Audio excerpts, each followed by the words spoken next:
Hello everyone, welcome to the AM News here on Global Television, coming to you live from the nation's capital, Abuja. I'm Uyi Agumofwebe. A quick reminder that we are on DSTV, channel 365, and Star Times, channel 276. President Bola Tinubu has departed Abuja for state visits to the Republic of Turkey. Special advisor to the President on Information and Strategy, Bayo Onanuga, reviewed this in a statement. Onanuga said the visit is aimed at strengthening the existing cordial relations between the two countries and exploring further areas of cooperation in security, education, social development, innovation, and aviation, while the President is in Ankara. And back home, Kano State Governor Abba Kabir Yusuf has officially decamped to the All Progressives Congress (APC) days after resigning from the New Nigeria People's Party (NNPP). At the official declaration of his membership held in Kano State, Governor Yusuf said his decision to join the APC was taken in the best interest of Kano State and its people. Global TV correspondent Idris Jibrin reports that the event was attended by top government officials and party leaders and held at the government house in Kano. Receiving Governor Yusuf into the APC, the immediate past governor of Kano State and former national chairman of the party, Abdullahi Ganduje, described the governor as a man of integrity and vision. He said Governor Yusuf's decision to join the APC is a bold step towards promoting peace, unity, and sustainable development in Kano State. Meanwhile, 22 members of the Kano State House of Assembly have defected from the New Nigeria People's Party (NNPP) to the ruling All Progressives Congress (APC). The lawmakers announced their defection during a plenary session shortly after Governor Abba Yusuf formally resigned from the NNPP following his recent visits to President Bola Tinubu at the State House in Abuja. In his resignation letter addressed to the chairman of the Diso Chiranchi ward in Gwale local government area, the governor attributed his decision to what he described as deepening internal crisis and prolonged leadership disputes within the party. The governor's defection was carried out alongside 22 state lawmakers, 8 members of the House of Representatives, and all 44 local government chairmen in the state.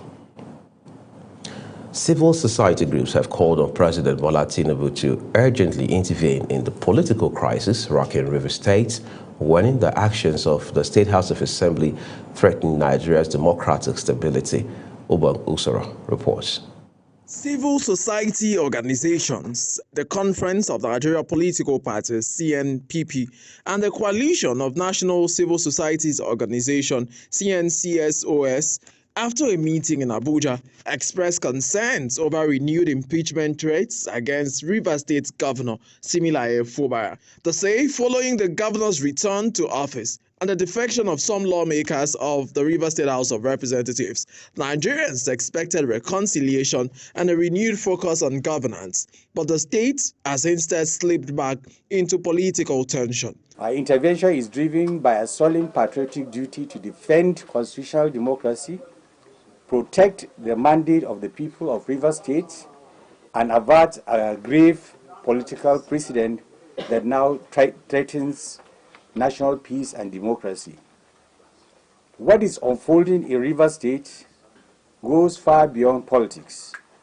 It represents a critical test of Nigerian commitment to constitutional governance, separation of powers, and democratic stability. The groups insist that Governor Similaye Fubara has not committed any offense that meets the constitutional requirements for impeachment under Section 188 of the 1999 Constitution as amended, noting that there are no credible allegations of gross misconduct. Let us be clear.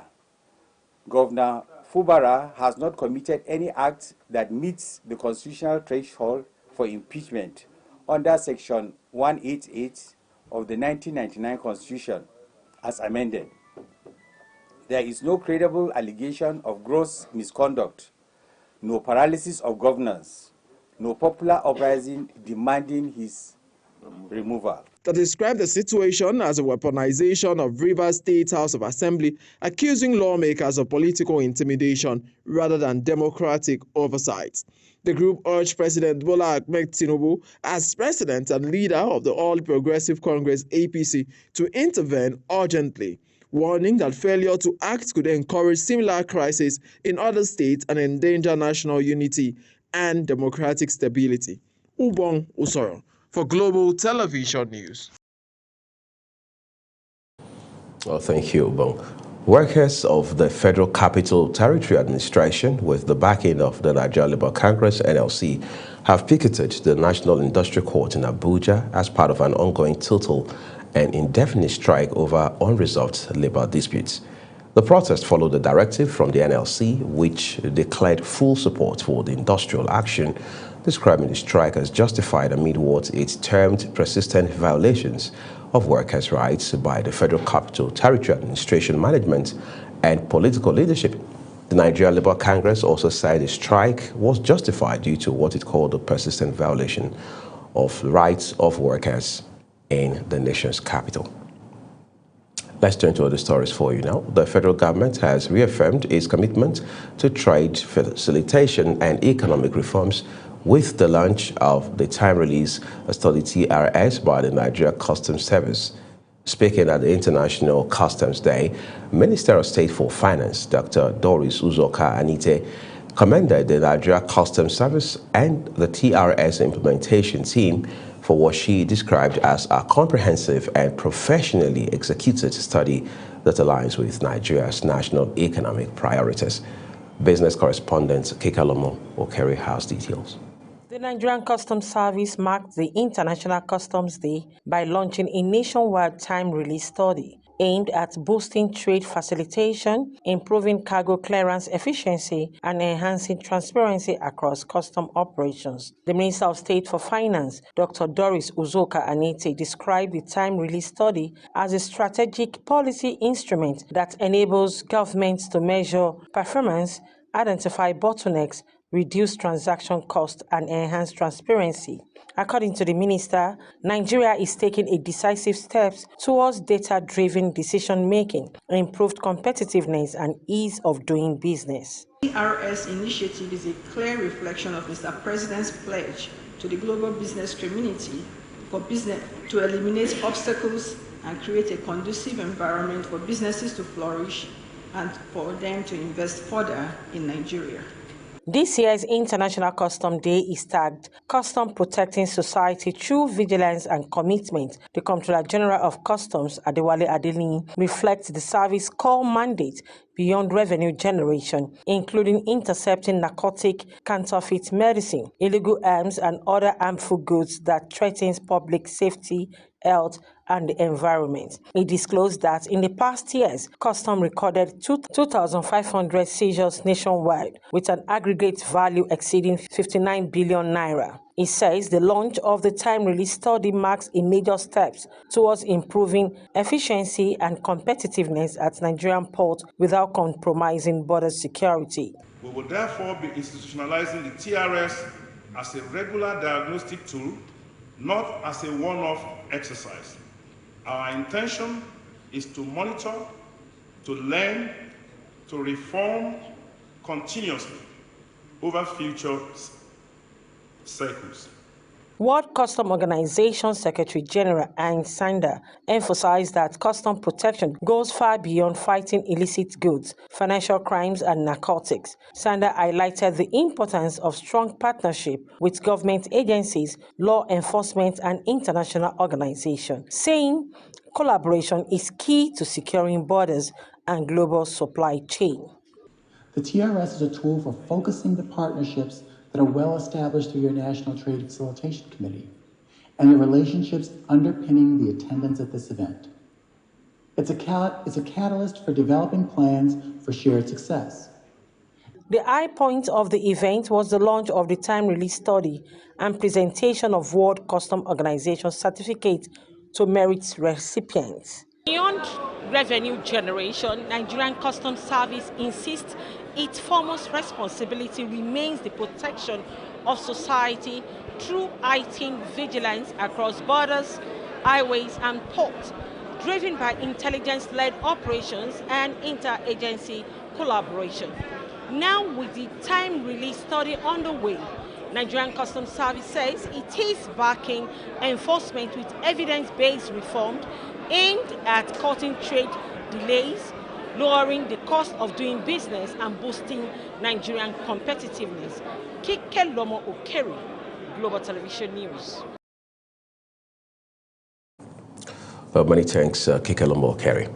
A gunman suspected to be bandits have kidnapped 6 residents of Ogowa, Barkono, and Kajuru local government area of Kaduna State. The attack reportedly occurred in early hours, with the gunmen breaking into several homes and forcibly taking the victims to an unknown location.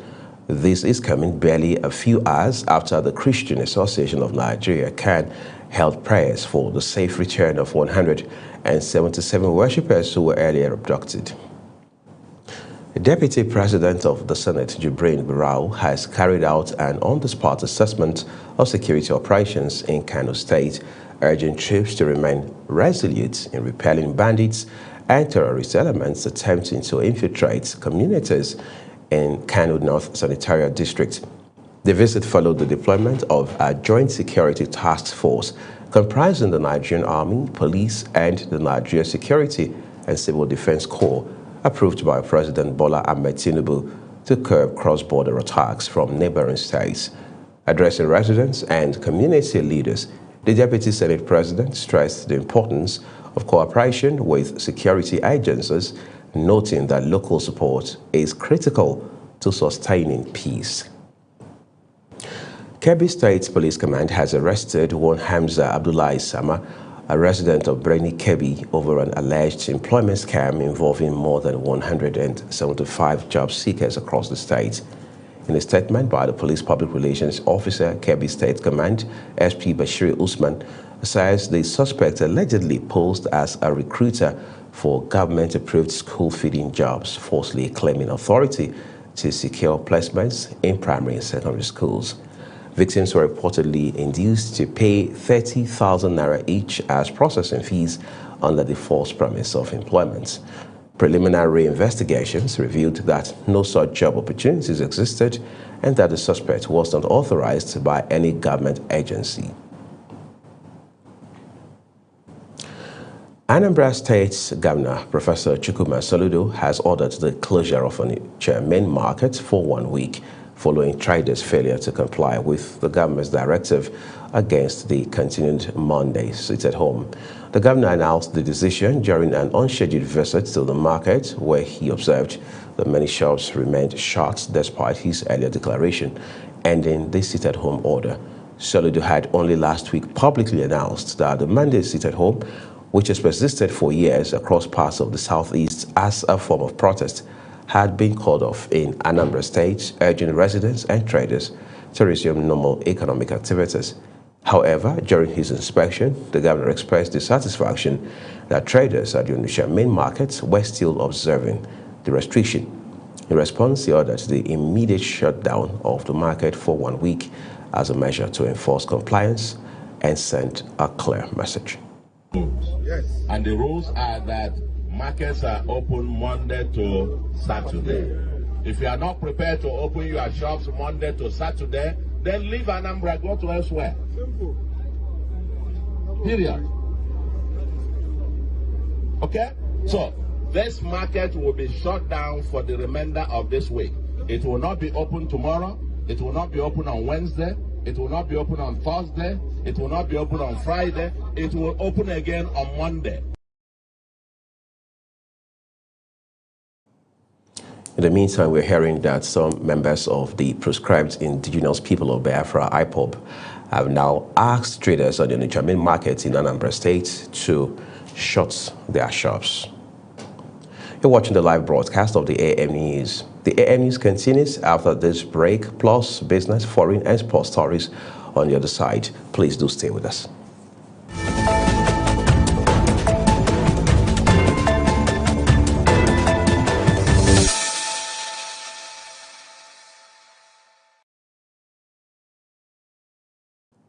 Well, thank you so very much, everyone, for staying with us.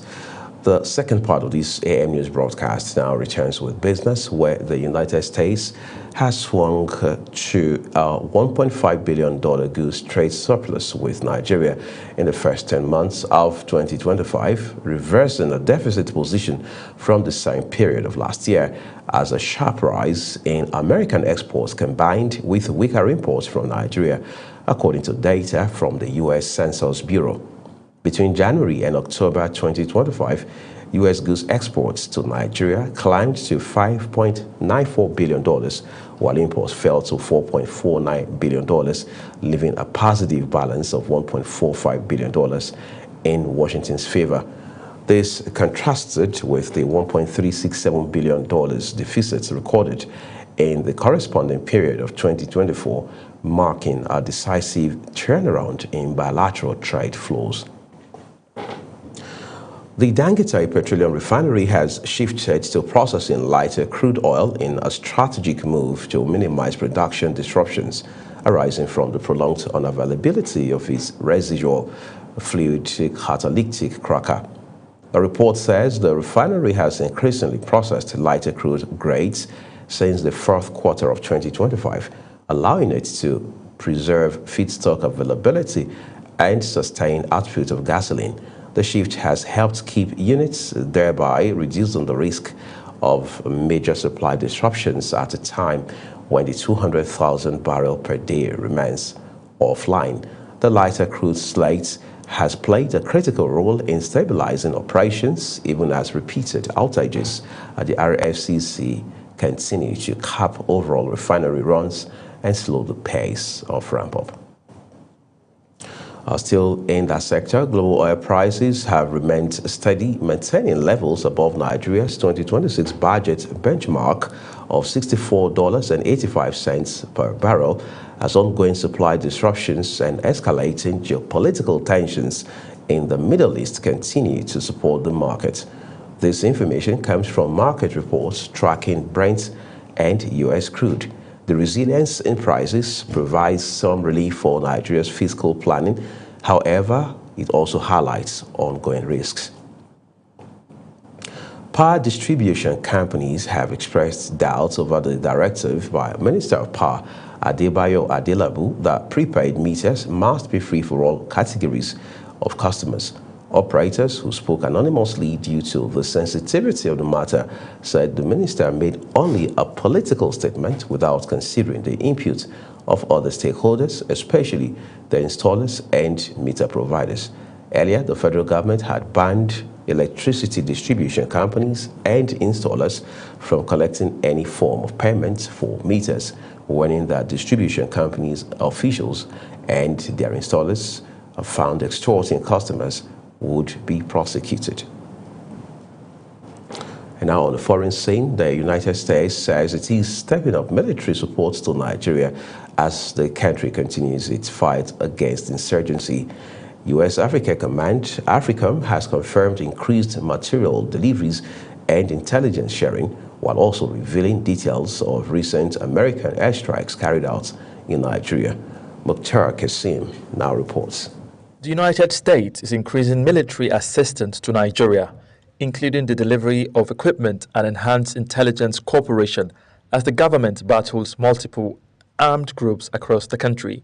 Speaking to AFP in an exclusive interview, U.S. Africa Command's Deputy Commander, Lieutenant General John Brennan, said Washington remains committed to supporting Nigeria's counter-terrorism efforts. Trying to accelerate the foreign military sales process so they can purchase more. We've agreed in principle to various equipment sales that are probably sensitive to the Nigerians, and I would add. Nigeria has faced persistent attacks from extremist groups, particularly in the northeast and northwest regions. Lieutenant General Brennan also addressed U.S. airstrikes carried out on Christmas Day in northwest Nigeria, shedding light on the target of the operation. The most recent information we received from the Nigerians was it was ISIS West Africa or ISIS Sahel related. We developed those targets in conjunction with the Nigerians at their behest. The United States military says its cooperation with Nigeria is aimed at weakening extremist networks and improving regional security across West Africa. Mukhtar Kasim, reporting for Global Television News. Away from Mukhtar's reports now, Israel says it will allow a limited reopening of Gaza's Rafah crossing with Egypt when the operation to locate the body of the last remaining Israeli captive in the Palestinian territory is completed. The announcement came from the Israeli Prime Minister Benjamin Netanyahu's office as Palestinians mourned at least 3 people killed in Israeli attacks across Gaza. Netanyahu's office says the Rafah crossing, which was supposed to have opened during the initial phase of the United States brokered ceasefire in October, would reopen for the passage of people only. Let's take a quick look at sports for you. The National Institute for Sports, NIS, says it plans to verify and revalidate certificates of coaches across the country for effective performance, as well as to eradicate quackery in the coaching ecosystem. Director General and Chief Executive Officer of the Institute, Comrade Philip Shaibu, disclosed this when the Academic Staff Union of Research Institutions paid a courtesy visit to his office at the NIS building, Package B of the Moshood Abiola National Stadium in Abuja. According to Shaibu, the Institute has cleared its data bank and will embark on verification and validation exercise in order to weed out quack coaches who parade themselves as NIS alumni. The Nigeria Volleyball Federation has officially unveiled the list of clubs invited to compete in the 2025 Nigeria Volleyball Federation Super Cup, men and women, one of its flagship competitions aimed at showcasing the very best of volleyball talents in the country. The tournament is scheduled to take place between January 30 and February 8 at the Indoor Sports Hall, Package B of the MKO Abiola Stadium here in Abuja. It is expected to bring together elite teams across divisions in a celebration of excellence, competitiveness, and the continued development of volleyball in Nigeria. And that's your AM News. A quick reminder that Global TV is on DSTV, channel 365, and Star Times, channel 276. As always, we encourage you to interact and subscribe across all of our social media platforms using @Global TV NG, as well as other handles as you now see on your screen. I am Uyi Agumofwegwe saying a big thank you to you for watching. Starting shortly is a Global Morning.